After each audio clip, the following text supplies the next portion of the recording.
Hey!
Hare Krishna, Krishna Hare Hare.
हरिप्राप्तीशी उपाय, हरिप्राप्तीशी उपाय, धरावे संताचे ते पाय. तेने साधती साधने, तुटती भवाची बंधने. संताविन प्राप्ती नाही, संताविन प्राप्ती नाही, ऐशी वेद देती वही. तेने साधती साधने, तुटती भवाची बंधने. एका जनार्दनी संत, एका जनार्दनी संत, पूर्ण करती मनोरथ. तेने साधती साधने, तुटती भवाची बंधने. कैलाशी राणा शिवचंद्र भोळी,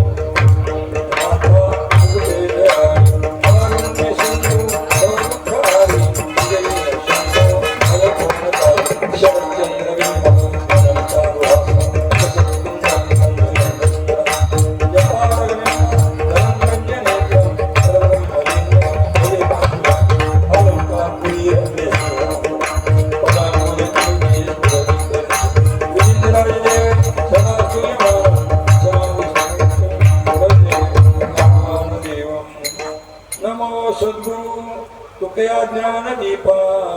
नमो सद्गुरु सच्चिदानंद रूपा. नमो सद्गुरु भक्त कल्याण मूर्ती. नमो सद्गुरु भास्करा पूर्ण कीर्ती. जया पूजिले आदरे पांडुरंगे, विमानस्थ केले प्रयाण प्रसंगे. तनु मानवी दिव्य रूपीच केली, न त्या गीता दिव्य लोकाशी नेली. मस्तक हे पाया, मस्तक हे पाया,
अलंकापूर नगरी त्रैवेल्य चक्रवर्ती संत सम्राट ज्ञानराज माऊलींची संजीवन समाधी.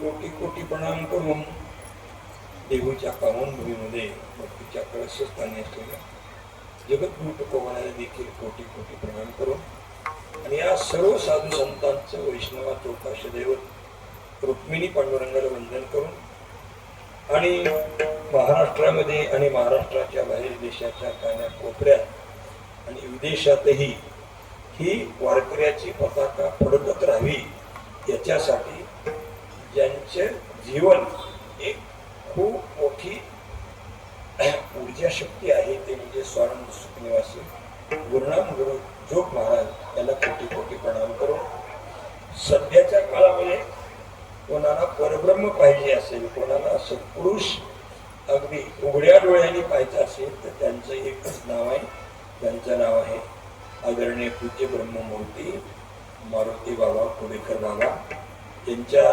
कृपाशीर्वादाने आणि त्या कार्यक्रमाच्या निमित्ताने आमचे जोगदंड भाऊ असतील आणि सर्व मंडळी या ठिकाणी आहेत. या कार्यक्रमाच्या बाबतीत बोलायचं झालं तर कार्यक्रमाला जन्म देत असतो. एका बीजे केला नाश मग भोगिले गणेश, त्या पद्धतीने श्री संत जगद्गुरु तुकाराम महाराजांच्या चतुशताब्दी सोहळ्याच्या निमित्ताने अखिल भारतीय वारकरी मंडळाच्या माध्यमातून अगदी असा एकही जिल्हा शिल्लक नाही, तालुका शिल्लक नाही महाराष्ट्रातला, कानाकोपऱ्या देशातील विविध प्रांत आणि विदेशातील मंडळी हा जो आंतरराष्ट्रीय गाथा पारायण सोहळा झाला. त्यानंतर प्रतिवर्षी एक सोहळा चालावा म्हणून प्रत्येक जिल्ह्याच्या वतीने एक एक कार्यक्रम दरवर्षी होत असे. त्यावेळेस बीड जिल्ह्याच्या वतीने देवीला जेवढा कार्यक्रम होता त्यावेळेला माननीय बाप्पासाहेबाला मी निमंत्रित केलं होतं. बाप्पासाहेब त्या ठिकाणी आले आणि बाप्पासाहेबाला म्हणलं, बाप्पासाहेब बघा जमलं तर आपल्या इथं चाकण नाही, कारण द्रोणागिरी पर्वत उचलायला कुतंगळ मासाला सामून जमत नाही, की मारुतीचा असला पाहिजे. तर द्रोणागिरी पर्वत उचलून आणू शकतो. तसं म्हणलं असले कार्यक्रम चालवण्यासाठी बाप्पासारखे मारुतीच असले पाहिजे. मग बाप्पासाहेबाला याविषयीची प्रेरणा दिली आणि बाप्पासाहेबांनी आपल्या बरोबर आनंदादा कुसळकर साहेब असतील आणि या पंचक्रोशीतील सर्वाला बालाजी नगरमधील सर्वाला बरोबर घेऊन ही कार्यक्रमाची परंपरा अत्यंत चांगल्या पद्धतीने चालू ठेवली. मधल्या काळामध्ये कोरोनामुळे तर कोणालाही थांबावंच लागलं, पण आता कोरोनाचा काळ निवृत्त झाल्यानंतर बाप्पासाहेबांनी ही परंपरा अत्यंत चांगल्या रीतीने सर्वाला बरोबर घेऊन अरुणदादा असतील आणि सर्व सहकार्याला बरोबर घेऊन ही कार्यक्रमाची परंपरा चांगल्या रीतीने चालू ठेवायला गेली. त्याबद्दल बाप्पासाहेबांना मी कोटी कोटी अशा प्रकारचा धन्यवाद देतो, त्यांच्या सहकार्याला धन्यवाद देतो. आणि सगळं म्हणजे हे सगळे यशस्वी व्हायचे असेल तर तुमची श्रोत्यांची उपस्थिती महत्वाची आहे. कोट रुपयाचा मंडप घातला मध्ये जर माणूस नसेल तर त्या मंडपाचं वैभव नाही.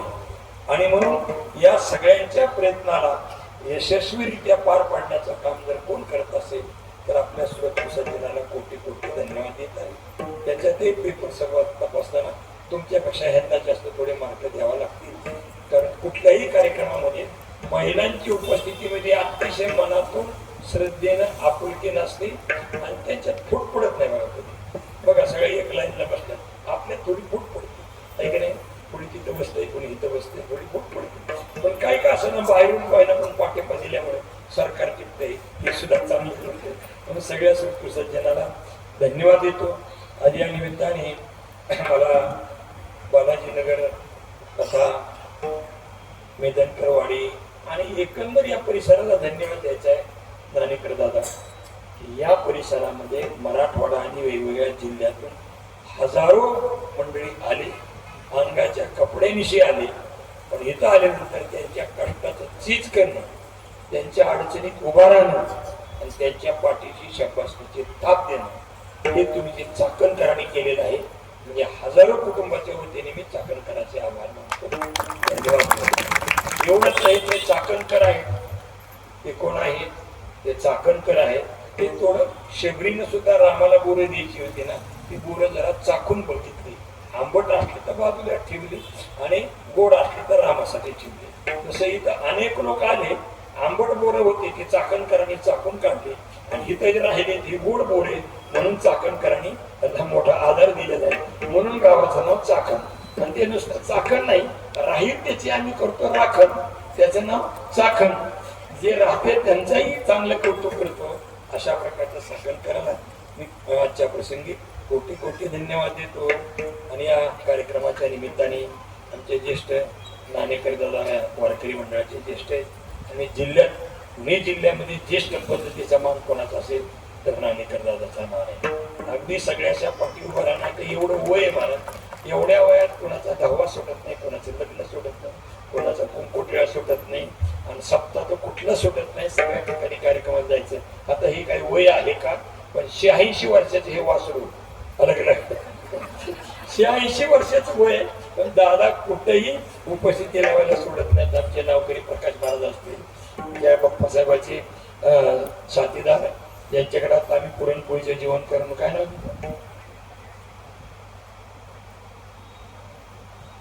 सुभाषरावजी आढावा, कारण काय थोडासा आढावा घेतल्याशिवाय सुद्धा आढावा करत नाही. पण त्यांनाही धन्यवाद देतो आणि सगळी भजनी मंडळीला कोटी कोटी धन्यवाद देतो. आणि नियम असा आहे बरं का, तुका म्हणे मेघ नाचून मयूर, आकाशामध्ये ढग आले की मेघ इतकं चांगली चाल भरतो, इतका सुंदर नाचतो, मोराला थांबवतच नाही. वर आकाशात ढगमगी, मी फक्त मोराचं म्हणतोय, पण माझं लक्ष मोरगावच्या मोराकडे गेलं. मोरगावचा कोणी मोर आहे, आणि मोर नाही तुम्हाला दिसायला पोट जरी वाटला तरी पक्वाजात सगळ्यात थोर आहे असा तो मोर आहे. आणि नावी ओंकार आहे. काय ओंकार बाया, खूप खूप छान, हातात गोडी चांगली आहे, हातात वजन चांगलं आहे, आणि याला वाजवायला लागलं ना माग पुढे बघत नाही. तुम्हालाही कोटी कोटी अशा प्रकारचा धन्यवाद देतो. तुम्ही 8 दिवस थांबलात ना, ही बाप्पासाहेब तुमचं वजन आहे म्हणून, नाही तर ही 8 दिवस थांबणारी व्यक्ती नाही मला. नाही नाही नाही, इतका उच्चचा कलाकार आहे, त्यांनाही धन्यवाद देतो आणि तुमच्या सोबत यांना पण धन्यवाद देतो. नवरदेव किती जरी भारी असला तरी करवाला त्याला चिटकून राहणार. तसं तुम्ही वाजवणारे आहे तरी तुमच्या बरोबर चिटकून आहे, बरोबर आहे ना. तुम्हालाही कोटी कोटी धन्यवाद देतो. आणि इथं बाप्पासाहेबांसोबत असलेले सगळी मंडळी, आमच्या सोबत असलेले आपले पप्पू शेठ आहेत, रामदास महाराज आहेत, या सगळ्यांनाच उपस्थित, सगळ्याची नाव मला नाही येत आली तरी विद्यार्थी मंडळीला धन्यवाद देतो. विद्यार्थी मंडळीला एक सांगणार आहे, त्याचं कारण आहे की एक बाई संक्रांतीला व्यवसायाला गेली, 1.5 लाखाची साडी घालून गेली व्यवसायाला. तिला वाटलं आता सगळ्या शहरातून आली होती संक्रांतीला, तिला वाटलं सगळ्या मुली म्हणतील मॅडम साडी केवढ्याची, बघू सेल्फी, बघू सेल्फी, बघू सेल्फी असं म्हणतील, अशा मूडमध्ये चालत होती. पण त्याची ती मंदिरापर्यंत जाई, पण तिला कोणी विचारलं बी नाही. आणि पोरी हसल्या. हसल्यानंतर पोरीने तिला, दुसरा हसला की माणसाला राग येतो, तिला राग आला. पण का हसली, काय केलं, पोरीने तर काय कशाला सांगा, पोरी हसल्या की तिला जरा कमीपणा वाटला. पण जाता जाता मंदिरात जाता जाता तिचं लक्ष हे आरशाकडे गेलं. त्याला आरशाकडे पाहिल्यानंतर तिच्या लक्षात आलं, मुली हसले ती बरोबर झालं. पण 1.5 किलो सोन्याचे दागिने घातले, साडी 1.5 लाखाची, पण येता येता कपाळाला कुंकू लावायचं विसरून आले, म्हणून पोरी हसल्या. आणि कुंकू लावल्यानंतर 1.5 लाखाची ऐवजी 1,500ची जरी साडी असली तरी त्या कुंकाला किंमत आहे. तसं केवढा जरी मोठा सप्ता केला तर सप्त्यामध्ये टाळकरी वाजविणारी गुणवान हे त्याच्याकडे कुंकू आहे. आणि ह्या सगळ्या कुंकाला धन्यवाद देतो. हे जे कुंकू आहे ते केमिकलचं कुंकू नाही मला, हे कुंकू हळदीचं कुंकू आहे. केमिकलचं कुंकू आहे ते ओतल्याशिवाय राहत नाही, आणि हळदीचं कुंकू मात्र ते कपाळ भरून दिसतं. वारकऱ्याशिवाय दुसरा कलाकार आला ना तो इकडे बी असतो तिकडे बी असतो, नाटकात बी असतो. ते केमिकलचं कुंकू आहे. पण वारकरी म्हणजे वारकरी भजनात ते हळदीचं कुंकू आहे. पण ह्यांनाही कोटी कोटी अशा प्रकारचा धन्यवाद देतो. साऊंड सिस्टीम वाल्याला धन्यवाद द्यावा लागेल. खूप चांगलं आहे तुमची सिस्टीम, खूप चांगली. त्याचं कारण आहे, बाई किती जरी सुगरण असली पण तवा जर फुटका असला तर बेसन नीट होत नाही, लक्षात नाही तर जिरे मोहरीमध्ये चुलीतच जळून जायचं. ज्या बाईचा तवा चांगला आहे ना तिच्या भाकरी चांगली, तसं तुमचा तवा चांगला आहे, तुमचं बी आपलं. आता अभंगाकडे ओळख असताना एका गोष्टीचं लक्ष करावं लागेल. चौकदार म्हणते सगळ्याचे नाव घेतले, महाराज माझं काय नाव घेतलं नाही. त्यांच्या बायका सुद्धा म्हणते महाराजाला सगळे दिसले, आमचा लाल गळत कपड्यातला नवरा बायका म्हटलं कसं महाराजाला दिसला नसेल. दोघे बघितले दिसायला मस्त, अगदी छान आहे, तुमची सेवा छान आहे. तुम्हाला सर्वांना धन्यवाद देतो. अधिक काही प्रस्ताव न करता आपल्या भंगाच्या चिंतनाकडे आपल्याला बोलणं गरजेचं.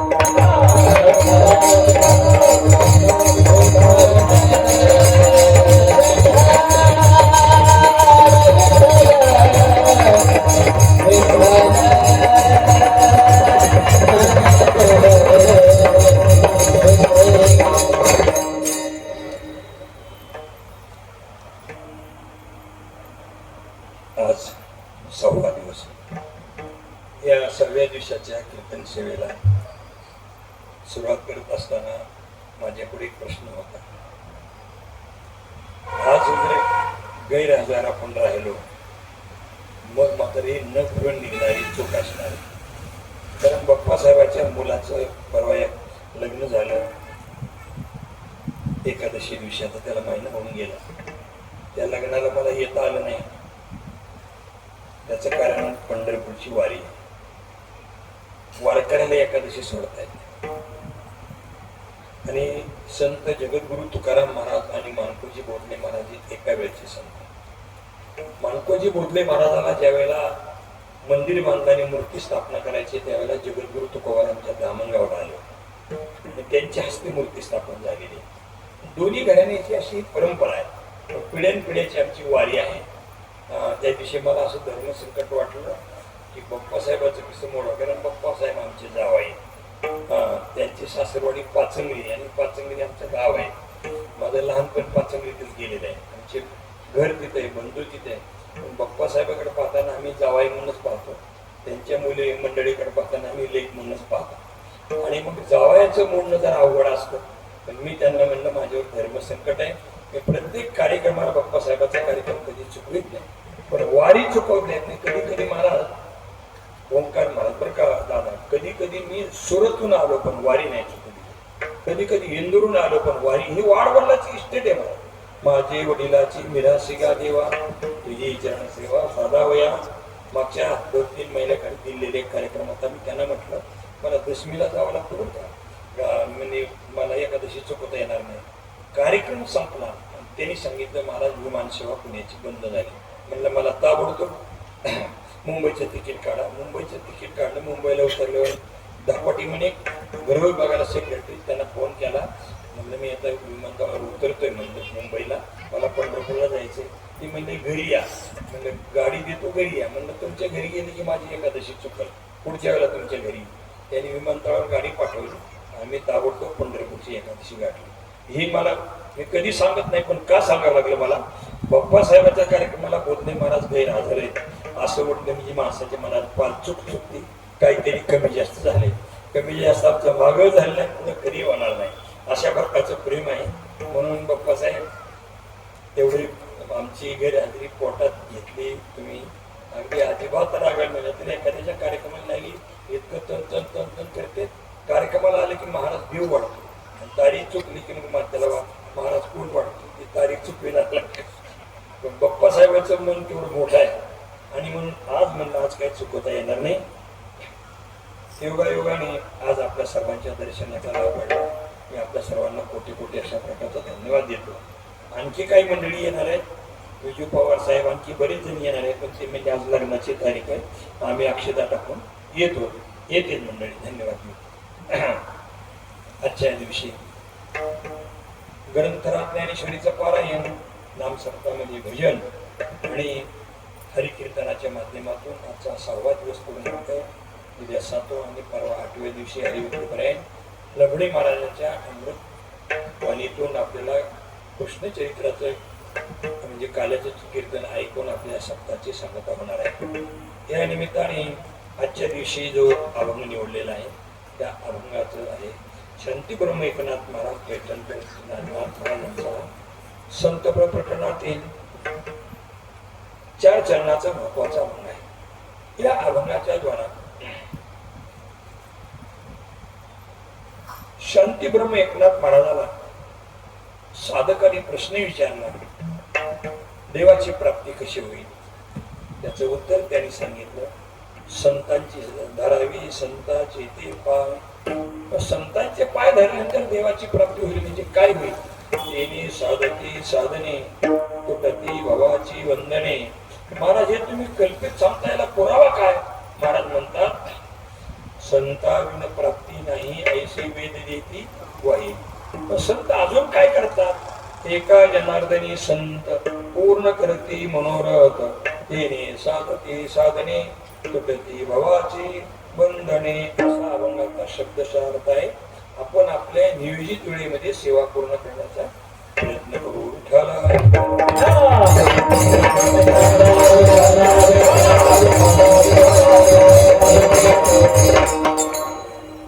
या जगाचा नियम असा आहे,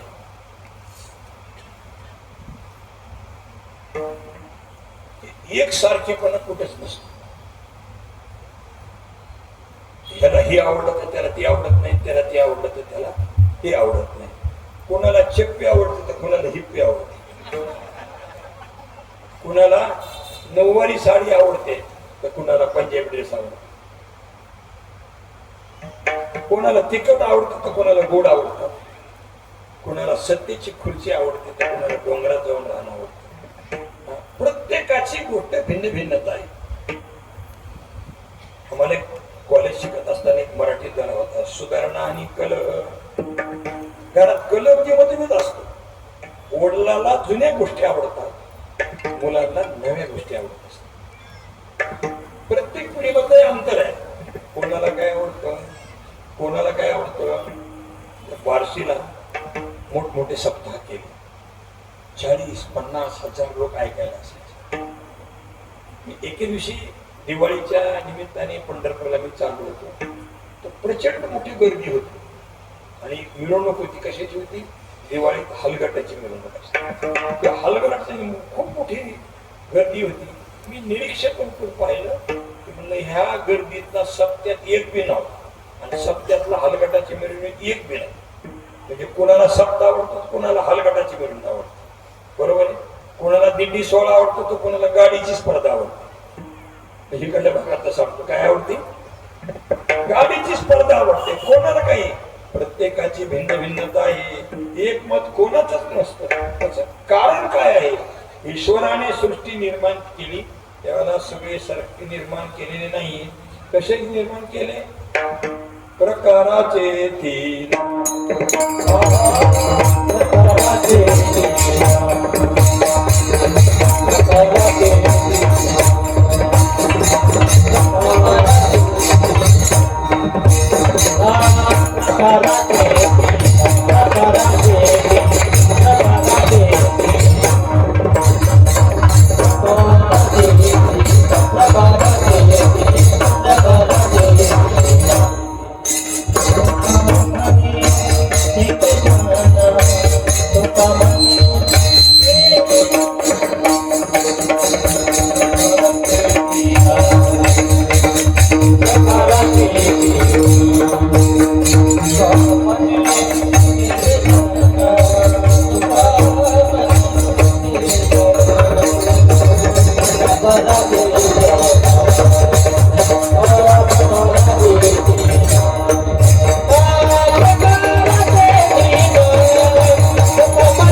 तुका म्हणे तीन प्रकाराचे जन केले.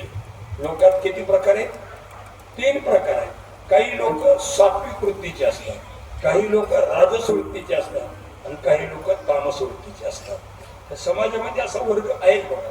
काही लोक सात्विक वृत्तीचे असतात, त्यांना लोकांचं कल्याण करावं वाटतं, लोकांचं भलं करावं वाटतं. त्याच्यात पण सामाजिक सात्विक वृत्तीचे वेगळे आणि आध्यात्मिक सात्विक वृत्तीचे वेगळे. जे सामाजिक सात्विक वृत्तीचे असतात त्यांना गोरगरिबाचं शिक्षण व्हावं, त्यांना गोरगरिबाला आरोग्याची सुविधा मिळावतात, त्यांना दळणवळणाची साधनं वाढवली जातात.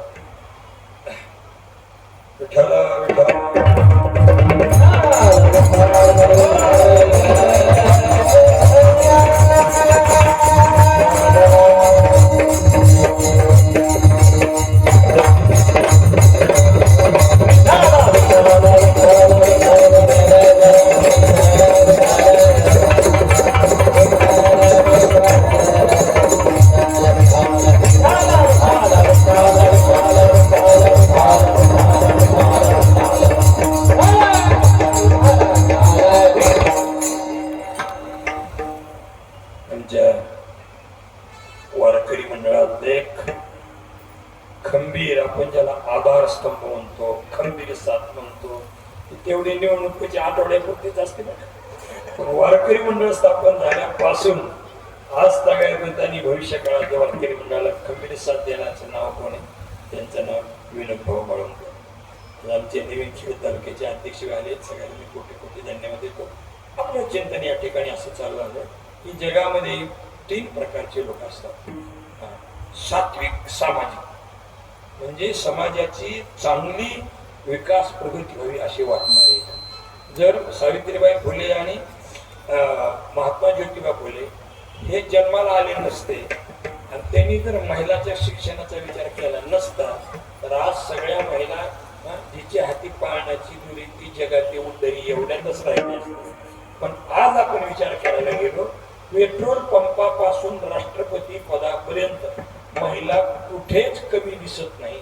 सगळ्या क्षेत्रात सक्सेसफुल अशी महिला आपल्याला दिसून येते, माता भगिनी दिसून येतात. त्याचं कारण शिक्षणाचा द्वार त्यांनी खुलं केलं आणि म्हणून ह्याला काय म्हणा, सात्विक सामाजिक. दोन गोष्टी, आध्यात्मिक सात्विकता वेगळी आणि सामाजिक सात्विकता वेगळी.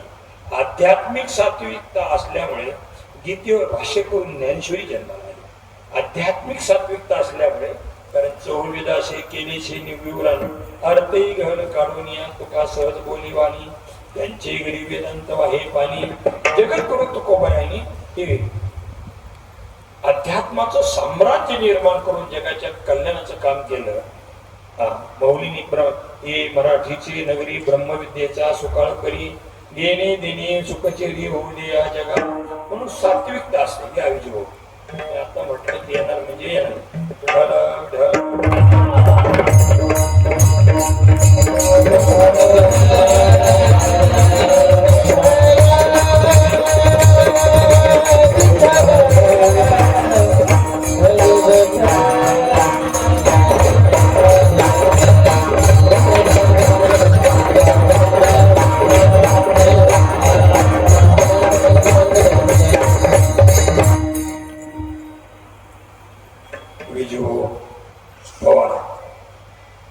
गावाचं कशाला खराब वाडी नाव ठेवले, पण वाडी खराब नाही, वाडीला सक्सेस लोकही खराब नाही, दोघी चांगले आहेत. असं तुम्हालाही धन्यवाद देतो. आपल्या चिंतनाकडे आपण वळणं गरजेचं आहे. ती गोष्ट म्हणजे अशी की महाराज म्हणतात 3 प्रकारचे लोक आहेत. सात्विक लोकांना लोकांचं कल्याण व्हावं वाटतं, लोकांना सहकार्य करावं वाटतं, परोपकार करावं वाटतो, असे काही लोक आहेत. काही लोक देवाच्या नाही पाया पडणार, पण एखाद्याचा जर अपघात झाला तर त्याला मदत करणार. एखाद्याचे लेकरू जर शिक्षणापासून वंचित राहिलं तर त्याला दत्तक घेणार. त्यांना असं वाटलं की हे अनेक लोक आहेत, त्यांना चष्मा मिळत नाही, गरीबाला चष्मा वाटणार. सात्विकता, सामाजिक सात्विकता आणि आध्यात्मिक सात्विकता. काही रजगुणी लोक असतात. रजगुणी लोक काय असतात, कशातून त्यांना पैसाच मिळावा, कशातून पैसाच मिळावतो. आता उद्योग करून कष्टानं पैसा मिळव ही गोष्ट वेगळी, पण ते जर लोक अध्यात्मात जरी आले तरी चिंचुक्यापासून सुद्धा करोड रुपये मिळायला वाटतात. रजगुणी कशापासून, चिंचुक्यापासून सुद्धा करोड रुपये मिळायला वाटतात. म्हणजे पैशाशिवाय तर काही दिसत नाही. मला काय म्हणायचं, रजगुणी म्हणायचं. ज्ञानोबा यांनी रजगुणी माणसाचं वर्णन करताना असं वर्णन केलेलं आहे, तुळशीला कधी पाणी घालत नाही. त्याला काय वाटतं, तुळशीला पाणी घालून फायदा काय, पण द्राक्षाच्या बुडाला मात्र दूध घालतो. त्याला वाटतं म्हणजे द्राक्षाच्या बुडाला दूध घातलं तर द्राक्षाची किंमत एक्सपोर्ट करता येईल, द्राक्षाची किंमत वाढेल. म्हणजे ज्याच्यातून काही मिळतंय तेच करणार, ज्याच्यातून काही मिळत नाही ते करणार नाही. हे रजगुणी माणसाचं काम आहे. काही लोक तमगुणी असतात. तमगुणी म्हणजे लोकांना त्रास देणं, बस. काही केलं तरी लोकांचा त्रासच देत राहणार. कोणाच्या घरी घरी ठेवणं, भावा भांडण लावून देणं, सासू सुनात भांडण लावून देणं, कुठलीच गोष्ट नीट नाही राहू द्यायची. ह्याला कसं म्हणायचं, तमगुणी माणसं म्हणायचं. एक माणूस असा होता, त्याने असं केअर करायचं, गावात कोणाचं जमू द्यायचं नाही, सारखं भांडण करायचं. भांडण करता करता त्याचं आयुष्य गेलं, तो थकला आणि त्याने गावकऱ्याला बोलून घेतलं, माझ्याकडून खूप मोठी चूक झालेली, म्हणे तुम्हाला आयुष्यभर त्रास दिलेला आहे मी, आता मी नरकात गेल्यानंतर तिथून बाहेर निघाल असं मला वाटत नाही, कल्पच्या कल्प जावं लागेल म्हणे नरकात, तर मला थोडी मदत करा. ते म्हणजे काय मदत करायची, मी मेल्यानंतर मी म्हणजे मी नाही मी मेल्यानंतर काय करायचं, माझ्या पायाला दूर बांधायचं लावून ओढीत न्यायचं स्मशानभूमीकडे आणि प्रत्येकाने 5-5 खेटर मारायचे. किती खेटर मारायचे? 5-5 खेटर मारायचे. म्हणलं बस तू मेल्यानंतर तिचा पाया बांधून घेऊन चाललं. ज्याला जितका राग होता तितकं त्याला मारायचं. ज्याला जितका राग होते हेनच माझ्या मुलीच्या लग्न हेच पाडायचं. हेनच माझी ग्रामपंचायत हिसकावून, हेनच मला अमुक केलं, हेनच मला त्रास दिला, हेनच अमुक केलं. जेवढं जमत त्रास नाही. योगायोगाने मुख्यमंत्र्यांचा दौरा संपला आणि काय झालं, मुख्यमंत्री निघून गेले आणि त्या जांभळ्या गाड्या त्याच रस्त्याने चालल्या होत्या. त्यांनी एकदम एक गोष्ट बघितली, एकट्या माणसाला उडीत चालले सगळे गावातले लोक मारते, ह्या लोकांनी याला जिवंत मारलं. त्यांनी आमची वायर रेस केली. 2-3 जिल्ह्यातल्या गाड्या बोलून घेतल्या, गावाला वेढा टाकला आणि सगळं गाव मध्ये घातलं आणि फाल्गुन वद्य अमावस्याला सगळ्याला जिल्हा कार्यालयात अडकून टाकलं. पाडव्या दिवशी उठून बघते ते म्हणजे माणूस लय चक्र होता. म्हणजे जिवंत असताना एकट्याला त्रास दिला आणि मेल्यावर म्हटलं सगळ्या गावाचा बंडाराच करून गेला. म्हणजे ते अंडीच पडते. म्हणजे जिवंत असतानाही त्रास द्यायचा आणि मेल्यावर सुद्धा त्रास द्यायचा.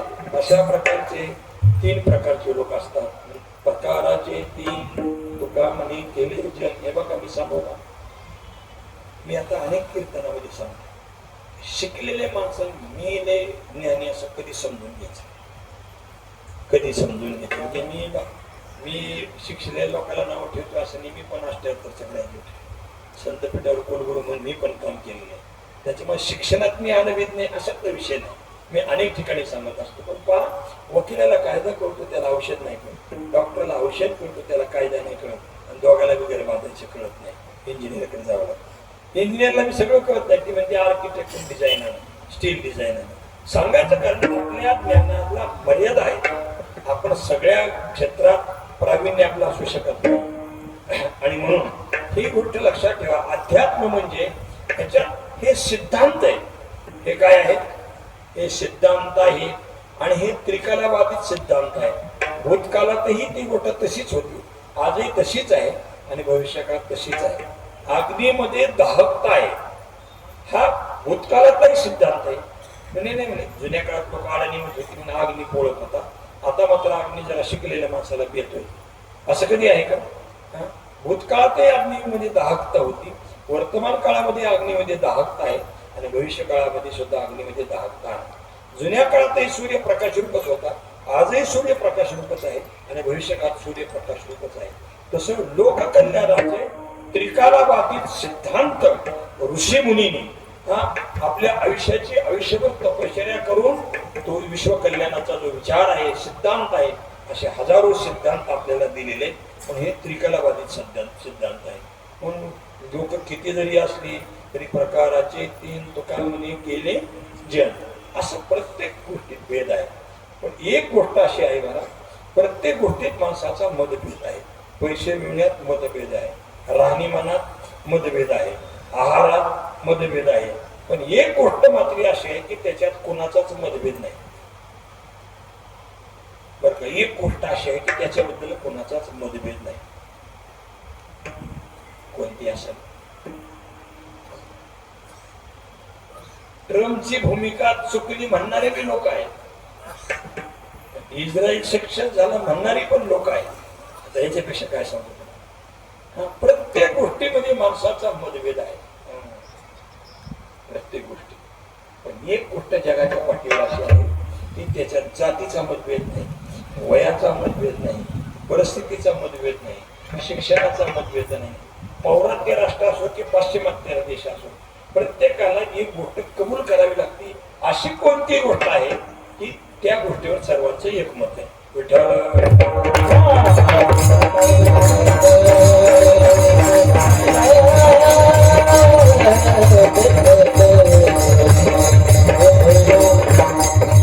अशी कोणती गोष्ट आहे?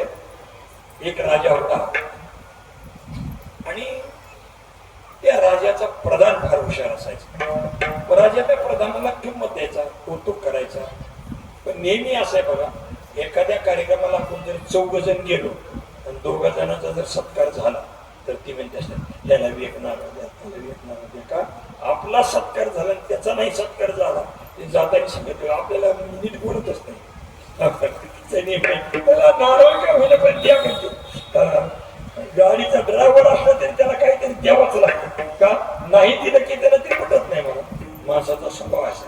एकाला भलं म्हटलं, 4 सुना असल्या, तिघीला चांगले कपडे घेतले, निकीला जर साधी घेतले, आणि सासऱ्याने सांगितलं सुनबाला चहा करून दे, तिचे 1.5 लाख वाले करून द्या. मला काय येते, मी येडी, मला काय येते नाही जमत. ते सगळं तितकं तंत करावं लागतं. तसं त्या राजाला सुद्धा प्रधानाला जास्त किंमत दिली की बाकीच्या मंत्र्यांना बरोबर वाटायचं नाही. त्याच्याच नाकाला मुतीत का त्याला सगळं कळतं काय, अमकं काय तमकं काय. एका दिवशी त्यांनी बंडच केलं आणि राजाकडे गेले, सांगितलं म्हणजे सरकार त्यालाच तुम्ही का महत्व देता, त्याला कशा जास्त तुम्ही किंमत देता. सरकार सहज बोलून गेले, तो सर्वज्ञ. तो काय आहे, सर्वज्ञ म्हणले माझा प्रधान. सर्वज्ञ म्हणल्यानंतर त्यांच्या लक्षात आलं की म्हणले सर्वज्ञ देवाशिवाय कोणी नाही. न सांगता तुम्हा न सांगता तुम्हा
सांगता तुम्हाकडे येते अंतर.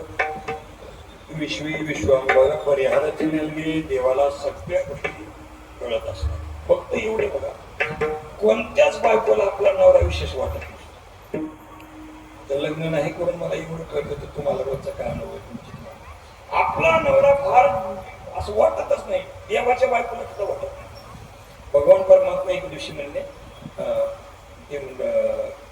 रुक्मिणी म्हणले जेवण काय, ते म्हणले नाही सगळ्या जगाला जीव घातले तुम्ही जेवत नसते. ते म्हणले असं असं बरं म्हणले बघा बरं काही खोटं ठरलं, बघा बरं का खोटं ठरलं. ते म्हणले नाही होत तसं होणार. एक दिवशी रुक्मिणीने काय केलं, एका डब्बीमध्ये एक मुंगी अशी कोंडली ठेवली आणि मग जेवायचा टाइम झाला 12 वाजले 1 वाजले. थांब म्हणले थांब 1:30 वाजता जेवायला वाढ. जेवायला बसले रुक्मिणीला हात धरला. थांबा मी रुक्मिणीचं सांगतो का, ज्यांनी आपापल्या घरात कशी द्यायची त्याचे लक्ष द्या. रुक्मिणीने हात धरला म्हणजे थांबा. म्हणजे काय झालं, तुम्ही म्हणलात ना सगळ्या लोकांना खाऊ घातल्याशी मी खात नाही. इकडे मी ही डब्बी आणली बघा बरोबर उघडून बघतो.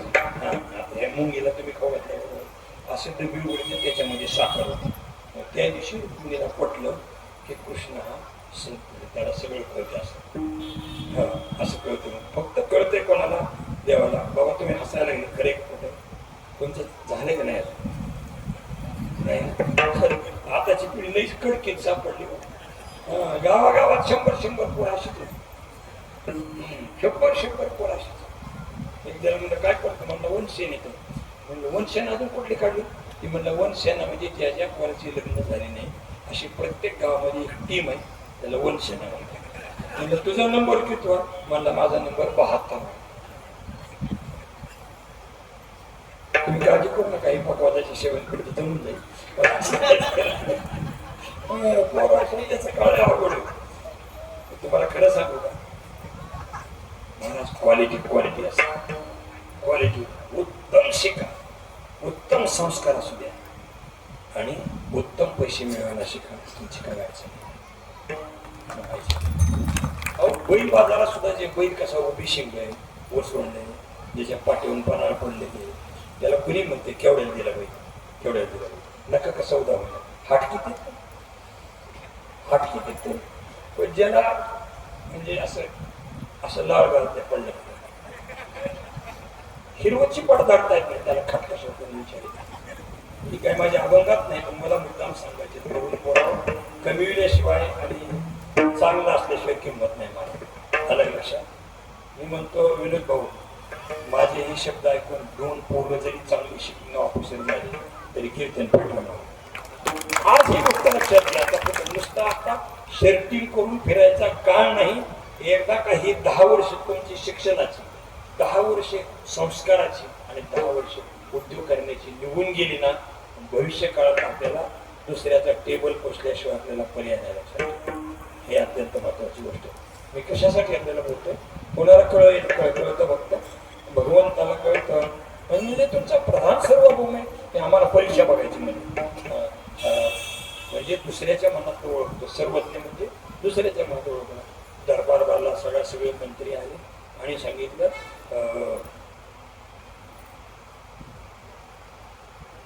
राजे म्हणले प्रधानजीला सगळ्याच्या मनात काय आहे ते विचारा, काय आहे ते विचारा. प्रधानजीने सांगितलं सरकार या सगळ्याच्या मनात एकच आहे की आपल्या राजाचं राज्य चिरायू हो, परचक्र येऊ नये. तो म्हणजे असा गोष्टीतला राजा नव्हता, तो सार्वभौम राजा होता. हा, त्यांनी सांगितलं नाही जमत. राजा तुमचंच राज्य सार्वभौम असं वाटतंय. मग प्रत्येक मंत्र्याला विचारले तुमचं कसं आहे म्हणून? ते म्हणले हो सरकार आमचं तसंच. कारण त्यांना माहिती आहे जर आपण इकडे ईडी मागावं लागत. म्हणजे मी ते जुनं सांगतो, जरा नव्या पद्धतीत लक्ष माणसं काही गोष्टी महाराज नाविलाजानं कबूल करावं लागते. ते लहानपणी पोराला असं म्हणायचे तुला हरण दाखवतो, हरिण दाखवतो, असे असं धरायच्या कानाला आणि वर उचलायचं. दिसलं का माझं नाही म्हणावं तर पुन्हा ती होड उठते. त्याच्यापेक्षा दिसू किंवा नाही दिसू, हरण दिसलं म्हणायचं कार्यक्रम, हरिण दिसलं असं म्हणायचं कार्यक्रम. तसं त्या प्रत्येक मंत्र्याला विचारायचं तुमचं काय मत? हो सरकारांचं तेच मत आहे. तुमचं काय मत आहे? हो सरकार. त्याला म्हणता येईल का पुरचक्र यावं? मग तर राजा खालच करून टाकेल. तो त्या गोष्टीतला राजा नव्हा. हा, जसं प्रत्येकाला कबूलच करावं लागलं तसं जगामध्ये एक गोष्ट आहे ती सगळ्याला कबूल करावं लागते. त्याचं नाव आहे सुख. त्याचं नाव काय आहे? मज लागी दुःख व्हावे ऐसे कोणी भाविना जीवे. मला दुःख हो असं कोणी म्हणतं का? हजारो लोक देवाच्या पुढे जातात, प्रार्थना करतात. काय म्हणा आपलं भलं व्हावंच म्हणतात. एवढं लहान लेकरू असतं त्याला काही कळत नाही, पण ती देवाच्या पाया पडताना देव बाप्पा काय म्हणतात? खुशाल ठेव. म्हणजे त्याचा अंतिम तात्पर्य आहे सुख आहे. आता आपण एवढ्या गाड्या घोड्या सगळं सुधारणा झाली, हे आपल्या फक्त जीवन जगण्याची व्यवस्था आहे. याच्यात सुख आहे ही गोष्ट मात्र नक्की. हे आपल्या जगण्याची व्यवस्था आहे. चांगली गाडी असेल तर आपल्याला प्रवासाची सोय, रोड चांगला असेल तर पोटातलं पाणी सुद्धा हसणार नाही, जेवायला चांगलं असेल तर माणूस आणखी जरा बरा दिसेल. पण सुख नावाची गोष्ट त्याच्यात नाही. म्हणून देवा तुम्हाला पावशील का? म्हणजे सुख ज्याला म्हणशील ती लावशील का? हा, सुख सगळ्याची गरज आहे. सुख त्याच्यात पौर्वात्य असो, पाश्चिमात्य असो, अडाणी असो, शिकलेला असो नसो, सगळ्याच्या जीवनातला एक केंद्रबिंदू आहे. ते म्हणजे सगळ्याला काय पाहिजे? सुख पाहिजे. आणि मग ते सुख कसं मिळेल तर त्या सुखाचं स्वरूप काय आहे विचारसागरामध्ये आलंय. म्हणजे मग लोक म्हणते देव पाहिजे, देव पाहिजे. देवाची गरज कोणालाच नाही म्हणते. हा, आहे का गरज कोणाला? नाही गरज. समजा काल्याच्या दिवशी कीर्तन झालं लगेच जा म्हणलो, लोक नाही टिकत मानव. आता बघा ग्रामीण भागात 7 ते 9 कीर्तन आहे. 7 ते 9 कीर्तन झाले की येत तेवढ्या लोकांना जेवायला. त्याच्यामुळे आरती होऊस तर कोणी सुद्धा आलं. जे अगोदर जेवायला पंगत घालतात ना, मग सुरुवातीला जेवायला 8 असतो की जेवायला 7, कीर्तनाला 8 आणि शेवटी महाराजांनी येण्याकडे गाठ राहते. काहीतरी लाभ असल्याशिवाय माणूस थांबत नाही. मला सांगायचं कारण असं आहे, या पद्धतीने ही किती जरी जीवनामध्ये आपली डेव्हलपमेंट झाली ती आपल्या जीवनाची व्यवस्था आहे. चष्मा घातल्यामुळे ते कानाची व्यवस्था आहे का डोळ्याची व्यवस्था आहे? हा, नाही पायात काटाटूचनी म्हणून डोळ्याला चष्मा घातला जमतं का? ज्या त्या विषयाची ती व्यवस्था आहे.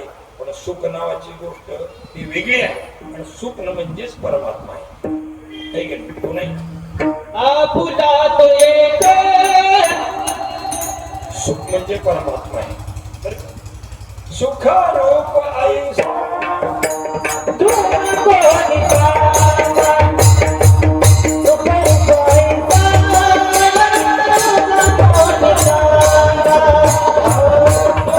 Bye.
माझ्या पांडुरंगा सारिका तो जगद्गुरु तुकोबाला म्हणतात देवासारखा सुखरूप कोण.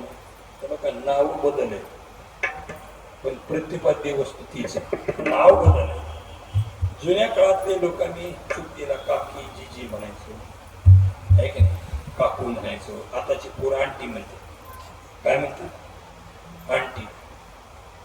आता काकी जीजी म्हणल्यावर दीड भाकरी खाते, आंटी काय 12 पोळ्या खाते. फक्त तो इंग्रजी शब्द आहे आणि हा कसा आहे मराठी शब्द. आता पोराला मी काय करतो, कंपनीत नोकरी काय पगार का 15चं पॅकेज. पॅकेज म्हणजे काय, मी दिवशी विचार केला काय इंजिनिअरिंग कॉलेजवर म्हणजे पॅकेज म्हणजे काय. खेड्यामध्ये शेतात काम करणारा जो गडी असतो त्याला 1.5 लाख रुपये साल लागतं वर्षासाठी. जी वर्षाची मजुरी त्याला काय म्हणतात, साल म्हणतात. आणि पॅकेज म्हणजे काय, शिकलेल्या गड्याचं साल. पॅकेज शब्दाचा अर्थ काय, शिकलेल्या माणसाला वर्षभरात जी किंमत मजुरी त्याला पॅकेज म्हणायचं. नावात बदल असेल तसं मोक्ष म्हणलं तरी सुखच आहे, कैवल्य म्हटलं तरी सुख आहे, देव प्राप्ती म्हटलं तरी काय आहे, सुख आहे. याची प्रत्येकाला काय आहे, गरज आहे. मग ज्याची गरज वाटते ना माणसं त्याच्याकडे प्रवृत्त होतात. कसे करवतात. एक कोरोनाच्या काळात एक इंजेक्शन पाहिजे होतं. कोणतं? रेमडेसिवीर. प्रत्येकाची धावपळ 5,000ला 10,000ला, अरे 15,000 20,000 हजाराला मिळवलं. जी गोष्ट आपल्या उत्कर्षासाठी आवश्यक आहे माणसं त्याच्याकडे गेल्याशिवाय राहत नाही. तसं काही लोक शांतीब्रह्म एकनाथ महाराजाकडे गेले आणि सांगितलं महाराज सुख म्हणजे देव. आता आम्हाला पक्क कळालेलं आहे. देवाला सुख म्हणतात आणि सुखालाच काय म्हणतात, देव म्हणतात. आता ही देव नाही म्हणणारी माणसं, देव नाही म्हणणारी माणसं म्हणजे काय आहे, ते म्हणजे फार बुद्धिवान आहेत असं नाही म्हणायचं बरं का. जे देवाला मानित नाही ते फार बुद्धिवान आहेत असं म्हणायचं नाही. रोग्याने डॉक्टरने दिलेल्या गोळ्या फेकून देणारा पेशंट शहाणा का वेडा. डॉक्टरनी गोळ्या दिल्या त्याला हा रोग आहे हे जर औषध घेतलं तर तो बरा होतो आणि त्यानं जर फेकून दिलं तर समजायचं आता ह्याला येरवड्याकडे न्यावं लागतं. तसं आपण काही लोक भगवान म्हणतात अर्जुना काय सांगावं, अवजानंदी मूढ माणूस हे मूढ लोक आहेत ते मला जाणतच नाही. देव नाहीच असं म्हणतात. प्राण आणि त्याचं कारण प्राणिया कामी भरू देहाचे उदी आदरू मनोनी पडायला विसरू आत्मबोधाचा. त्याचं कारण माऊलीने सांगितलं. आपल्याला मुद्द्याकडे जायचंय. नाथ महाराजांना लोकांनी विचारले की नाथ महाराज आता आम्हाला कळालं आणि बऱ्याच वेळेला म्हातारपणीच कळत होतं. पेन्शन होईपर्यंत अजिबात माणसाला देवन धर्म वाटत नाही. जगाला 4 पोरांनी गचंड्या दिल्या आणि मग त्याला वाटतंय आपण गेलं पाहिजे कोणाकडे, मग सत्याला जाते. काही लोक परमार्थात येतात म्हणजे चॅप्टर असतात. एका खेडेगावात सत्याला गेलो लोक म्हणजे महाराज त्याचं कारण आमच्या गावात ते मास्तर लई भावनिक झाले. पहिले पोरांना म्हणायचे देव नाही, गावात सत्य करण्याला नावं ठेवायचे. आता रोज हरिपाठाला असतात म्हणजे गुरुजी लई भाविक झालेत म्हणजे. पहिल्यांदा तपासा त्याची बायकोन पोरं कुठे, तर त्यांनी मग त्याची बायकोन पोरं लातोडला. मग मास्तरने विचार काय केला की आपल्या हाताने करून खायचं ना. हॉटेलमध्ये जायला 2-2.5 रुपये लागतात. त्याच्यापेक्षा 8 दिवस सप्ताह हरिमुखे म्हणा हरिमुखे पुण्याची म्हणलं. मास्तर भाविक नाही झालेला, मास्तर चॅप्टर आहे. मास्तरने विचार केला रोज 700 रुपये लागतात 5,000 जाण्यापेक्षा हरिमुखे म्हणा हरिमुखे म्हणायला हरकत नाही. मला सांगायचं कारण या ठिकाणी असं आहे की महाराजांनी नाथ महाराजाला लोकांनी विचारले की मला सुख म्हणजे देव आणि देव म्हणजे सुख आहे. नीट लक्षात ठेवा, देव आहे नाही म्हणणं ही चुकीची गोष्ट आहे. सुखालाच देव हे नाव आहे आणि देवालाच सुख हे काय आहे, नाव आहे. पहा, ज्याने युद्धामध्ये चांगलं काम केलं त्याला अर्जुन पुरस्कार मिळतो. म्हणजे तो म्हणजे अर्जुन आहे का, ज्या पराक्रमाचं नाव अर्जुन आहे. अर्जुन कोणाचं नाव आहे, पराक्रमाचं नाव अर्जुन आहे. ज्याचा पराक्रम असतो त्याला अर्जुन पुरस्कार दिला जातो. आदर्श शिक्षक पुरस्कार दिला जातो. राष्ट्रपती पुरस्कार दिला जातो का, त्याच्या पात्रतेला व्यक्तीला कुणीही मानित नसतं. आता आम्हाला लोक रोज तारखा घेते, रोज बोलून होते. अजून एक 10 वर्षांना आम्हाला जर कीर्तन येणं झालं, अलग लक्षात म्हणजे बुद्धी नीट चालणं झालं, हात पाय नीट चालणं झालं तर आम्हाला लोक ओलांडून जातील. बुद्धी म्हणजे व्यक्तीला मान कधीच नसतो, काम मान त्याच्या गुणवत्तेला असतो. त्याच्या कार्याला असतो, त्याच्या कर्तृत्वाला असतो. म्हणून लोकांनी विचारलं की महाराज आम्हाला देव प्राप्त होण्यासाठी काय करावं लागेल, तर महाराजांनी त्याचं उत्तर अभंगाच्या पहिल्याच हरी प्राप्ती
प्राप्तीशी उपाय धरावे संताचे ती पाय.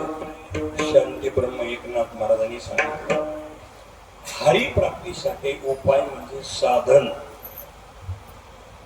काय आहे, संतांची शरणागती करावी. सर्व सुंदर उपाय म्हणजे साधन. किती साधन आहेत हरिप्राप्तीशी? खूप साधन आहेत. ज्ञानोबराय लिहितात उपायाची नाही वाणी एक, असंख्य साधन आहेत. नाथ महाराज तुम्ही म्हणता संतांचे पाय हरिप्राप्तीसाठी धरावे, त्याच्यावर पूर्व पक्ष महाराज आपल्याला असं करता येईल. हरिप्राप्तीसाठीचे प्रतिबंध कोणते आणि हरिप्राप्तीची साधन कोणते? भगवान अर्जुनाला म्हणतात, अर्जुना सांडोनिया त्रिविध मळकटा, 3 प्रकारचा मल असतो माणसात, आहे का नाही? किती आता 3 प्रकारचे दोष आहेत माणसात, मल, विक्षेप आणि आवरण. मल म्हणजे पाप करण्याची बुद्धी, विक्षेप म्हणजे मनाचा चंचलपणा आणि आवरण म्हणजे अज्ञान. या 3 गोष्टी देवप्राप्तीला काय आहे? प्रतिबंध आहे. प्रतिबंध आहेत त्या 3 गोष्टी. पहा, तुम्ही एका बाईकडे जावाई आले, सुशिक्षित जावाई, मित्र आले आणि घरी बायकोनं सांगितलं तुम्हाला तर सासरवाडीला जायचं नाही, तिथून चाकूरला जायचे ना, घरी माझ्या आईला पप्पाला भेटल्याशिवाय यायचं नाही. तिने असं दाब घेऊन सांगितलं. मग विलाच नाही.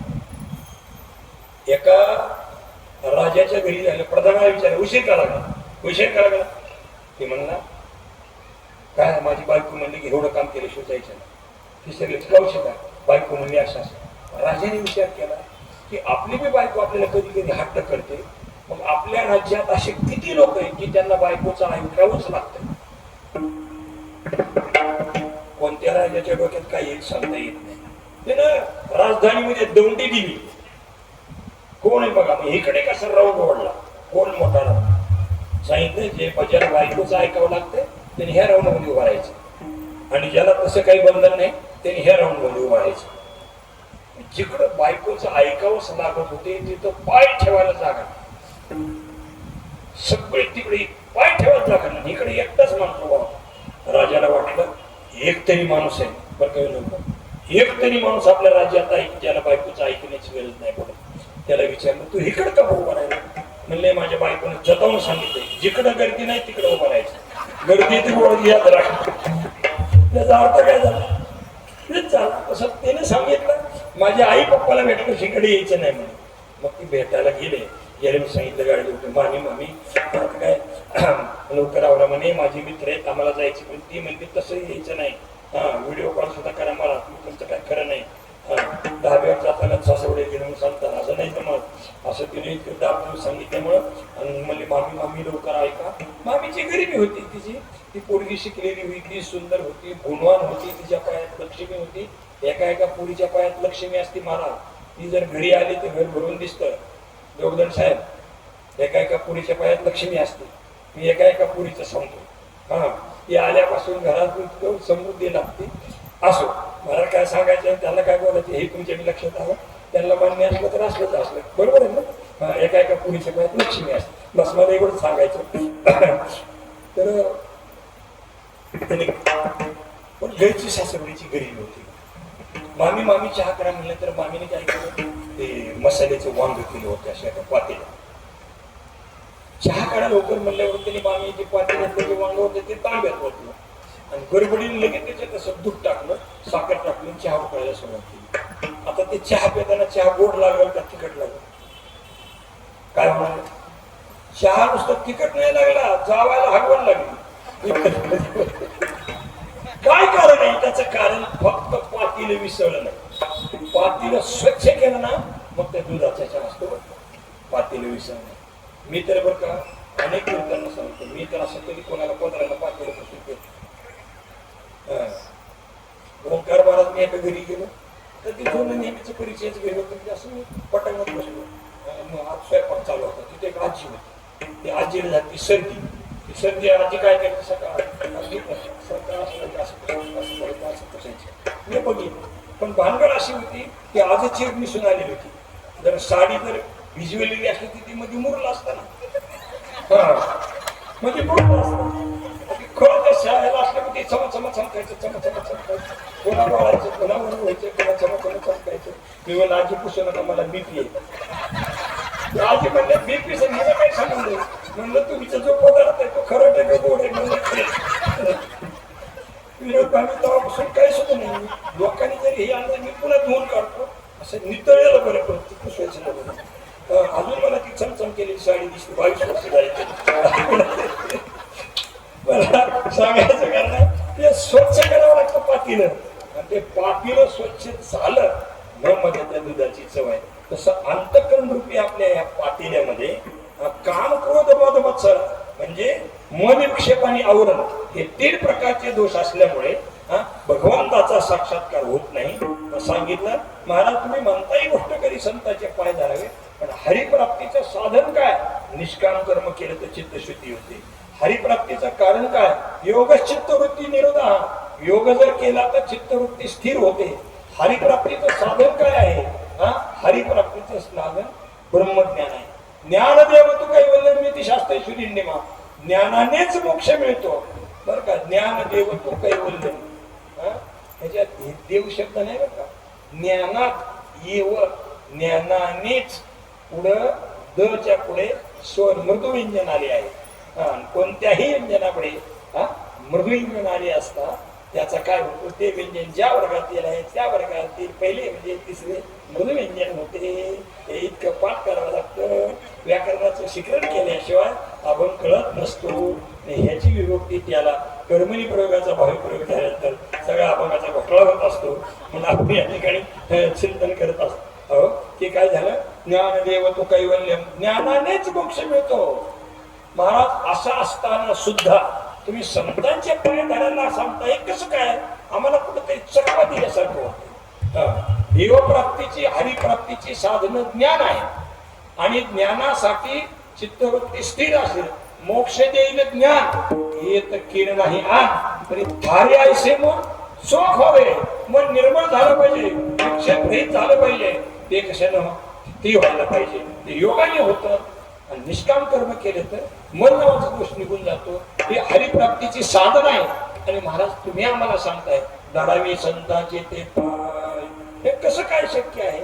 महाराजांनी सांगितलं की साधन साधनच आहे, पण जोपर्यंत संतांची शरणागती होत नाही तोपर्यंत केलेली साधना साधत नाही, फलीभूत होत नाही.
देवप्राप्तीची साधनं म्हटलं तर निष्काम कर्म, विक्षेप निवृत्ती, निवृत्तीसाठी ज्ञान आहे. आणि ह्याच्यात गंमत अशी बरोबर निवर्ती निवर्त भाव म्हणतात.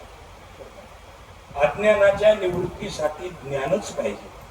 विक्षेपाच्या निवृत्तीसाठी चित्त स्थिर करणारं नामसाधनाधिक योगाधिक साधनच असायला पाहिजे. दुसरं जमत निवर्ती निवर्तक भाव. आता हे मला पाणी देते हे सुद्धा प्रमाणे मार्ग. हे पाणी देणं म्हणजे तुराट्याचं जाळ आहे. जर जाळ घालणारा शांत राहिला तर जाळ विजतो आणि जास्त घालायला गेला तर पातीला काढतो. बरोबर आहे. त्याचं सुद्धा काय आहे, त्याचं सुद्धा प्रमाण निवर्ती निवर्तक भाव. ज्याची निवृत्ती करायची नाही त्याचं तेच साधन असलं. पौष महिन्यात ते रविवार असतात आणि त्या रवी त्याला माय मौला सूर्याची पूजा करतात. सूर्याचं चित्र असं काढायचं, त्याची पूजा वगैरे करायची. आणि जुनी खेड्यातली पद्धत आहे. मग त्याला कहाणी सांगायची. कहाणी म्हणजे गोष्ट. हुशार लोक त्यालाच वेगळं नाव देतात. आपण त्याला म्हणतो बोधकथा. मग पहिली काही इडी कथा होती पण त्याला ती कहाणी म्हणत होती. असे सांगायचे. सांगता सांगता मग ते जेवण उन्हाला बसावं वाटतं. बसता बसता खेळी बाई म्हणजे काय माझं डोकंच खाजवायला लागलं असं ती म्हणजे बसा. मग तिला असं वाटी टाकून तिचं बसायचं. ती पुढची समोर बसायची. ओढचं डोक्यावरचं पदार्थ इकडे घ्यायचं. पहिला डोक्यावर पदर होता. एक जण मला मम्मी म्हणता लोक मम्मा का म्हणायला. म्हणजे त्या काळात मम्मीच्या डोक्यावर पदर होता म्हणून मला वेलांटी होती. आता डोक्यावर पदर नाही राहिल्यामुळे मग म्हणले त्याला वेलांटी तरी काय द्यायची. मग मम्मीचं मम्मा तर बघा आपलं वागणं जितकं तितकंच लोक किंमत देतात. मला लोकात अजिबात आगाऊपणा नसतो. जितकी आपली योग्यता तेवढी. म्हणजे आता इथून पुढे मला वेलांटी देण्यासाठी डोक्यावर पदर घ्या असं मला सांगायचं. तर काळाचा माम्या तुमचा विलाज नाही. मी कशासाठी बोलत होतो हे तुमच्या लक्षात राहत नाही म्हणून तर आमचं चालतं. पेशंटला औषध कळत नाही म्हणून डॉक्टरचं चालतं. लोकांना काही कळत नाही म्हणून वकिलाचं चालते. आणि आम्ही सांगितलं तुमच्या लक्षात राहत नाही म्हणून आमचं चालतं.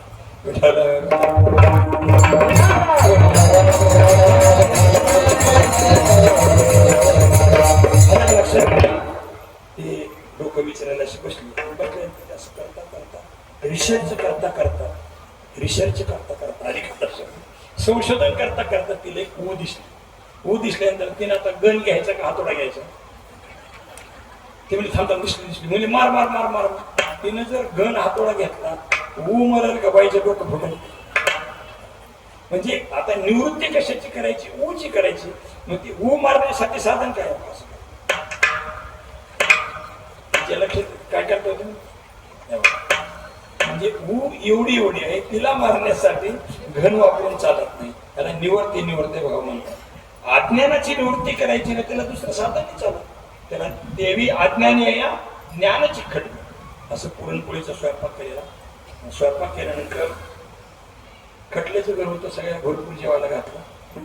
बाई दमल्यानंतर ती वाटेवर झोपल्यानंतर ते पोराला सांगितलं तुझे पप्पा आले सांग म्हणे इथं टोपल्याखाली तिचं ताम तुमचं ताक वाढून ठेवलेलं. ते आपलं आलं बिचारा ताक घेतलं जेवायला लागलं तर गरम गरम पोळी. तर जुन्या काळात सांगता मला वाढतानाच 2-2 पोळ्या बाया मारायच्या. त्याचं कारण तिला माहित असतं आपल्या गड्याच्या आवडीच किती. का शेतात काम केलेल्या माणसाला एका पोळीला पोळीच लागत नाही. ते वाढतानाच 2 पोळ्या एकदम वाढायच्या म्हणजे जरा कंट्रोल मध्ये येते. 2-3 पोळ्या ठेवलेल्या खाल्लं. जेवता त्या बाईला स्वप्न पडलं की रेल्वे आली. रेल्वेच्या धक्क्यात आपला नवरा मिळाला. ही तिथं बसल्या. स्वप्न पडलं तिला. देवाला कसं माझं देखील नाही. कशा सफर संतासारखे काल होते. कसा मारुती सारखा दिसत होता. देवाला तोला काय देखील नाही. असं झोपीत ओरडायला लागली. ती म्हणला ती म्हटलं लागे मी आहे. तुम्ही म्हणजे तोंड घालू नका. तुम्हाला काय जाळायचंय. माझं जे वाटलं झालं म्हणजे तुम्ही बोलायचं नाही. डोळे झाकले. त्याच्या लक्षात आलं आता हिला इंजेक्शन देऊन जमणार नाही. हिला गोळ्या देऊन नाही. त्यानं अशी बाई मागे सारली. ते जुनं लक्षात ठेवा बरं का. आता बाई मागे सारायचा काळ नाही. अशी बाई मागे सारी असे दिल्यावरती उठली ती मला काय ती म्हणजे काहीच नाही.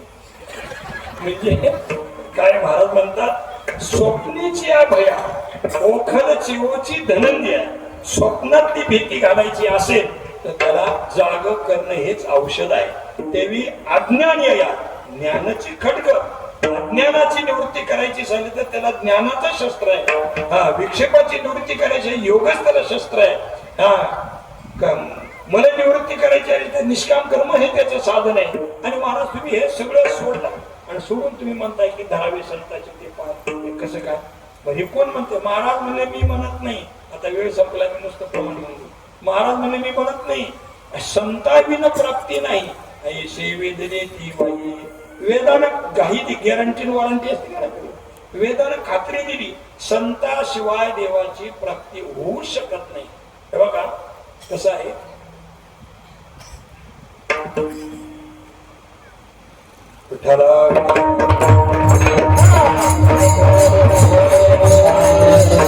ज्ञानोबरायची होय लोहाचे कणक होय हे सामर्थ्य परिशीच चकारात्मक. मृतही जीवतल आहे अमृत सिद्धी. लोखंडाचं सोनं व्हायचं असेल तर त्याच्यात कतील पितळ काही चालत नाही. ते सामर्थ्य केवळ परिसातच आहे, परिशीच चकारात्मक. आणि मेलेल्या माणसाला जिवंत करायचं आहे. मृत ही जीवित आहे अमृत सिद्धी. अमृतानेच मेलेला माणूस जिवंत होतो, परिसानेच लोखंडाचं सोनं होतं. तसं वेद सांगतोय संतामुळेच देव प्राप्त होतो. वेद सांगतोय म्हणले महाराज आमच्या आणखी बुद्धीला पटत नाही, आणखी बुद्धीला पटत नाही. महाराज म्हणतात वेद म्हणतोय ते मी खरंय, ह्यानीच होते. पण केलेली साधना फलित व्हायची असते तर त्याला संत लागते. कोण लागतात? ज्ञानोबरांनी अमृतानुभवामध्ये ज्ञानेश्वरीमध्ये उदाहरण दिले. आपण झाडं लावतो. आता बाप्पा साहेबांनी 1000 आंब्याची झाडं लावली. अजून म्हणजे खायला आलेत का नाही? आलेत ना? 1000 आंब्याची झाडं लावली. पण ती झाडं जी आता असतात त्या झाडाला फळं फुलं कधी येतात ना? मौली वर्णन करतात. उद्यानी माधवी घडे तरी वनश्रेयची शोभा वाढे. उद्यानी, उद्यान म्हणजे बागेमध्ये, माधवी म्हणजे वसंत ऋतू. म्हणजे ज्यांच्या ज्यांच्या बायकोचं नाव माधवी असेल त्यांनी आजचा अर्थ लक्षात घ्यावा. माधवी शब्दाचा अर्थ आहे वसंत. काय करा, काही काही ठिकाणी पोराचं नाव असतं वसंत आणि बायकोचं नाव असतं माधवी. मी म्हणलं दोघांचं एक नाव कसं काय ठेवलं? तर ती म्हणली तसंच आहे. म्हणजे म्हणले ह्याचा अर्थ असा आहे. जाऊ द्या, मला सांगायचं कारण असं आहे की जोपर्यंत कितीही पाणी घातलं आणि काही जरी केलं तरी वसंत ऋतू आल्याशिवाय त्याला फळ फुलं येत नाही.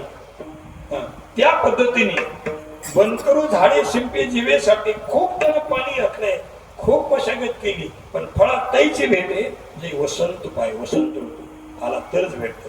तसं संत रूपी वसंत ज्यांच्या जीवनात येतो ना त्याचं जीवन मला भगवंताच्या पायाशी सरत होतं. मला भगवंताच्या पायाशी काय होतं? महाराज म्हणतात तेने साधती साधने. संत आले की केलेली साधनं काय होत असतात? साधत असतात. मी जरा जुनं खेड्यातलं उदाहरण सांगतो. जुन्या काळात एवढं काही पुरणपोळीचं जेवण सणाशिव होत नसायचं. मग कोणाकडे तरी जेवायला निमंत्रण असायचं. बाईला काय 16 सोमवारचं उद्यापन, सवासणी, ते लग्नाचे कार्यक्रम बघा. सवासणी जीव घालायच्या कधी काढलाय तरी त्याला धन्यवाद. सवासणी जीव घालते तर सवाशे मात्र उपाशीच असते. सवाशे कुठे असते? अजून सवाशेचं जेवण कुठंच नाही. पण सवासणीचं, सवासणीला बांगड्या फोडायच्या, सवासणीला जेवण घालायचे. कुणी की ज्यांनी काढलं त्या बायाला धन्यवाद. अजून सुद्धा सवासणी. पण असे सवाशे जेवायचे कुठे नाही.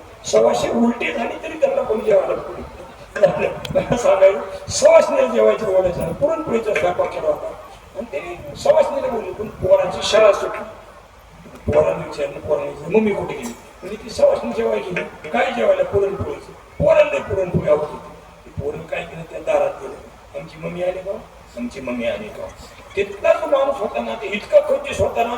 16 सोमवारला 21 बाया म्हणजे 21च बायाचा स्वयंपाक केला. 22 बायको बाईस होती ते चालणार इतका स्वयंपाक केला. तेवढा 25 केलेला असतो. आणि जेवताना सुद्धा म्हणा जेवायला जायचं झालं जरा विचारपूर्वक जा. मी अनेक ठिकाणी सांगितले. मी आपेगावला गेलो बापूच्या गावाला. गेल्यानंतर ते त्याला पक्षपंधरवाडा होता. बापूला भेटून निघालो होतो. एक जण म्हणला बापू महाराजाला सांगा आमच्यात पक्ष आहेत. तुम्हाला सांगितलं महाराजांनी बोलवा. बरोबर म्हणजे ठीक आहे. वारकऱ्यानं कोणी जेवायला बरं का संन्यासात ग्रस्तीत फरक आहे. ग्रस्ती माणसाला ते जेव्हा बोलत ते काय म्हणणार? मला घरी स्वयंपाक केला गेलो. आम्ही तसं नाही, वारकरी तसं म्हणायचं नाही.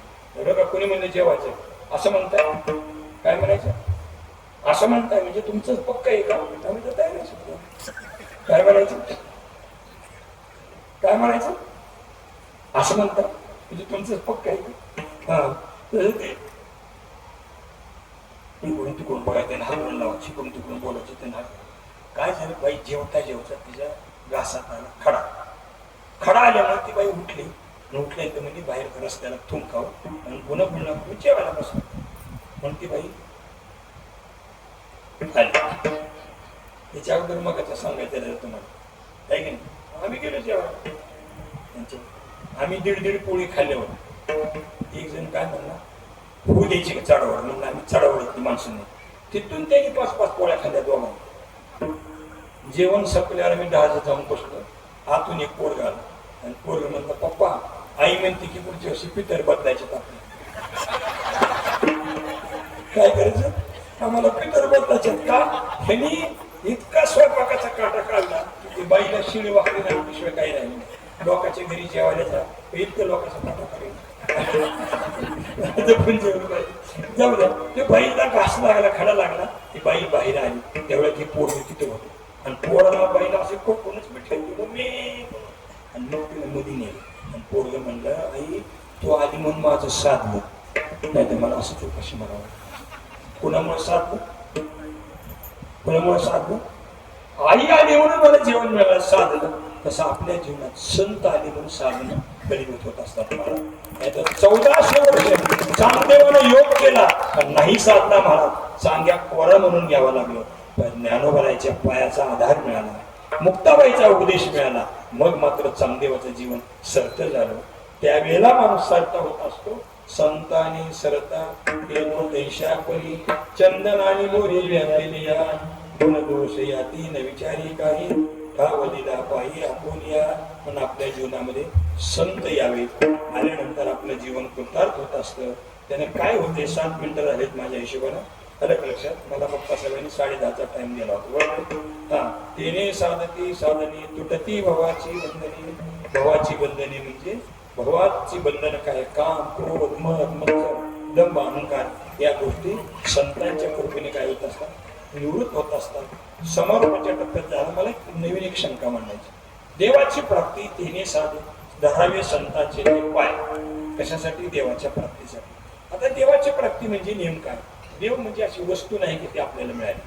हा, आता एखाद्या विद्यार्थ्याला आता 1 मेची तारीख आहे, त्याला फर्स्ट क्लास मिळाला म्हणजे काय मिळालं, फर्स्ट क्लास असं काय घेऊन येत होतो का. फर्स्ट क्लास मिळाला, त्याला 97-98% मार्क मिरिट मध्ये आला.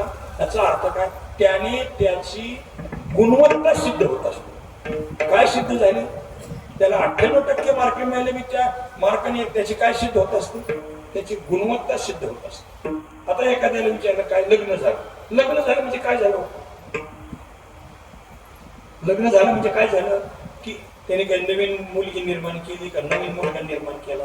विवाह होणे म्हणजे एकमेकांचा नातेसंबंध सिद्ध हो.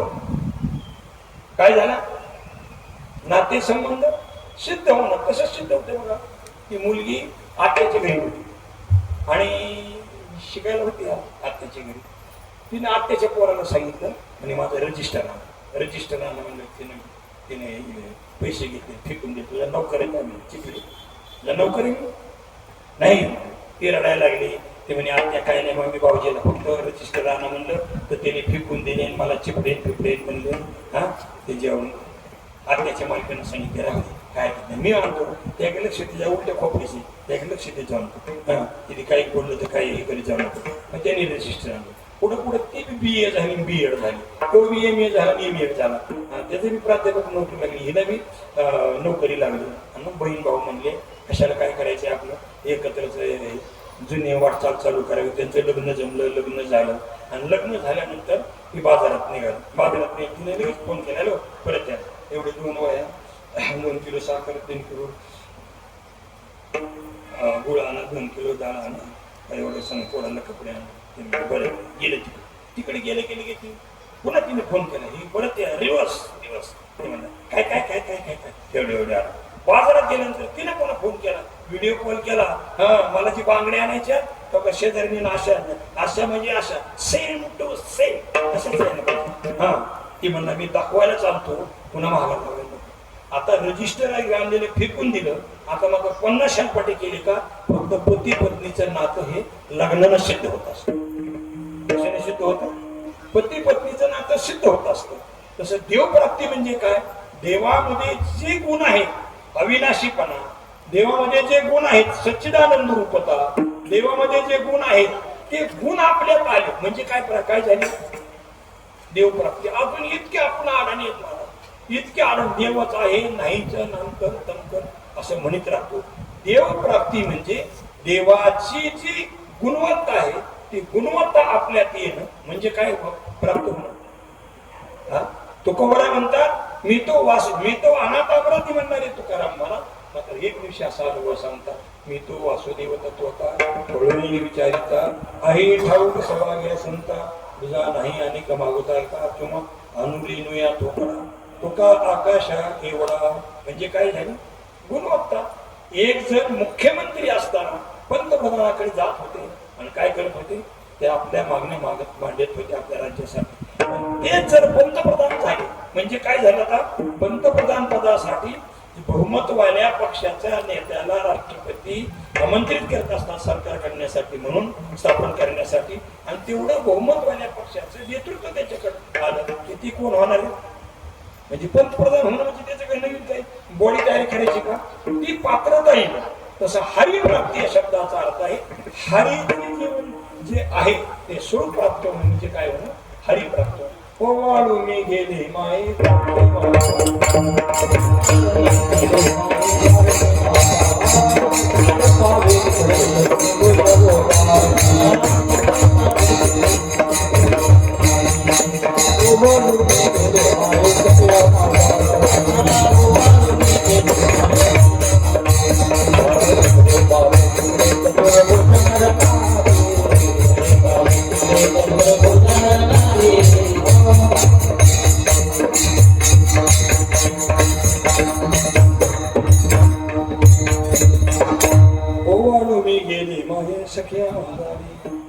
जिकडे पाहत तिकडे परमात्म्याचे जसं चतुर्भुज स्वरूप आहे तसं त्या स्वरूपाला प्राप्त होणं त्याला स्वरूपता मुक्ती म्हणतात. स्वरूपता मुक्ती, समीपता मुक्ती आणि सायुज्यता मुक्ती. सायुज्य स्वरूपाला प्राप्त होण्यासाठी आपण केलेली साधनं हे संतांच्या शरणागतीने. आता धरावे संतांचे ते पाय, संतांचे पाय धरावे असं पाय धरायचे नाही. पाय धरायचे आता का? संतांचे पाय धरते काय? नवरदेवाचे पाय आहेत का? नवरदेव आंघोळीला निघाला की करवलेले नवरदेवाचे पाय धरायचे, पाय ओढायचे. असे पाय धरायचा अर्थ काय? शरणागती करणं. तद्विधी प्रणिपाते न परिप्रश्नेने सेवया उपदेक्षित ते ज्ञान ज्ञानी नसता तो दर्शना ते ज्ञान पैगा बरवे जरी मनी अति अनावे तरी संताया बजावे सर्वश्रेशी. कसे पाय धरावे? तनु मनु जीवे चरणाशी लागावे अगरवता करावे दास्य सत्व. मग काय होईल? मग अपेक्षित आपुले सांगितले कुशले जेणे बोधले अंतकरण संकल्पाने आणि शुकयाज्ञे वल्कदत्त कपिल मुनी हरीशी जाणूनी हरी झाली म्हणून हरिप्राप्तीशी उपाय. आणि धरावे संतांचे ते पाय. पाय शब्दाचा आणखी अर्थ आहे पाद शब्देन स्वरूपात. संतांच्या ठिकाणी जे गुण आहेत अद्वेष्टा सर्वभूताना मैत्र करून एवच असे जे भक्ताची लक्षणं हे आपल्याला 12व्या अध्यायामध्ये सांगितलेली आहे. गुणातीत पुरुषाची लक्षणं हे 14व्या अध्यायामध्ये सांगितलेले आहे. अशा प्रकारचं किंवा ज्ञानी पुरुषाची 18 लक्षणं हे 13व्या अध्यायामध्ये वर्णन केले. अशी ती लक्षणं आहेत किंवा स्थितप्रज्ञाची लक्षणं दुसऱ्या अध्यायामध्ये वर्णन केलेले. ती लक्षणं आपल्या स्वरूपा जीवनामध्ये येणं म्हणजे कोणाचे पाय धरणं. पाद शब्देने स्वरूपता ते स्वरूप प्राप्त व्हावं असं झालेली ही मूर्ती तुर्की सेवा भगवंताच्या चरणी करत असताना की आपल्या सेवेची वेळ संपून गेलेली आहे. बरोबर बाप्पासाहेब 10:30 आहे. पोरगा किती हुशार असला त्या पोराने किती बी लिहावे पूर्वाने पण पेपर हातातून घ्यायच्या अगोदर टॅग बांधला पाहिजे. नाही तर 20 पूर्वाने लिहिले गुरुजींनी पेपर ओढून लिहायला 20 पूर्वाने खालीच राहिले मग मार्क पास व्हायचे सुद्धा पडणार नाही. असं वेळेच्या हातोपर्यंत महत्वाचं असतं. म्हणून 10:30ची वेळ आहे. एकदा विठोबामय भजन करू आणि सेवेला पूर्ण वेळा विठोबा.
या अमृत नाणे आहे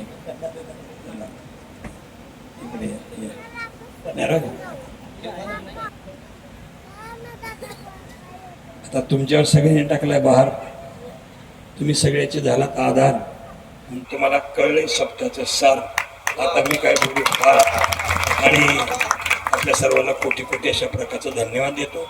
या भागाचं कौतुक आहे. हा भाग समृद्ध झाला परंतु कधीही परमार्थाला विसरला नाही.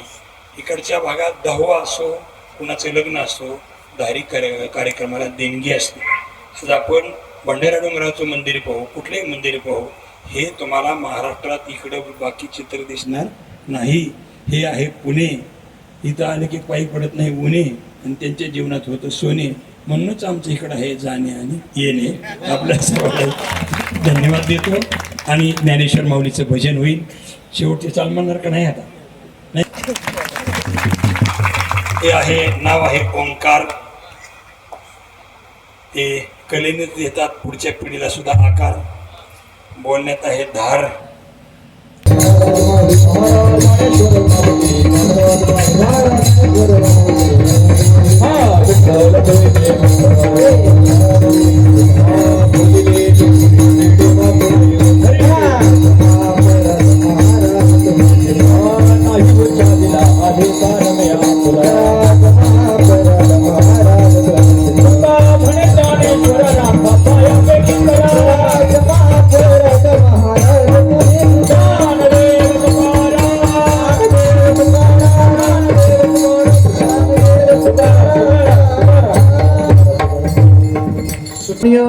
आसाराम बाबू नांदे, सन्माननीय बाळासाहेब झोंबाडे, सन्माननीय राजेश नानवटे, सन्माननीय तुकाराम घोलपसर, सन्माननीय मंगलदास वागसकर, सन्माननीय एकनाथ आवटे, सन्माननीय संजय राक्षे, सन्माननीय